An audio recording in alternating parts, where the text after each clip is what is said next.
هذه الرواية متفق عليها وتحمل منافع كثيرة لكل زوج وزوجة وابن وبنت وفرد وجماعة وأسرة.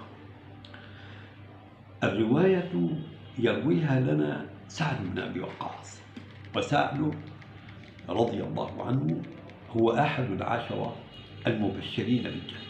يقول هو: جاءني رسول الله صلى الله عليه وسلم يعودني عام حجة الوداع من وجع اشتد بي،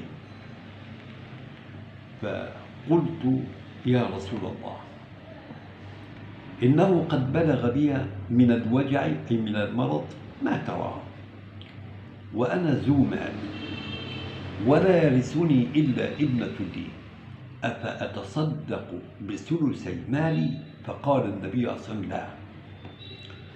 قلت: فالشطر يا رسول الله؟ قال: لا. قلت: فالثلث يا رسول الله؟ فقال عليه الصلاة والسلام: فالثلث، والثلث كثير أو كبير. إنك إن تذر ورثتك أغنياء خير من أن تذرهم عالة يتكففون الناس.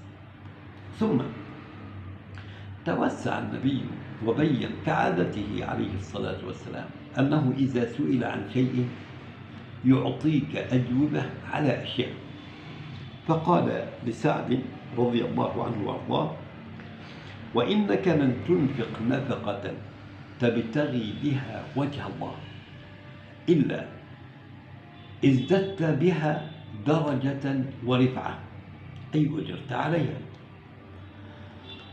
حتى اللقمة تضعها في امرأتك صدقة، يعني السعي على معاش الأولاد، معاش الزوجة، اللقمة التي يضعها الزوج في امرأته قد يأخذها البعض على سبيل المزاح أو الملاعبة، يوم يعطي اللقمة لزوجته فيها، يأخذ بظاهر الحديث بظاهر الرواية، لا حرج، ولكن المقصد من هذا ألا يتكاسل ولي الزوجة،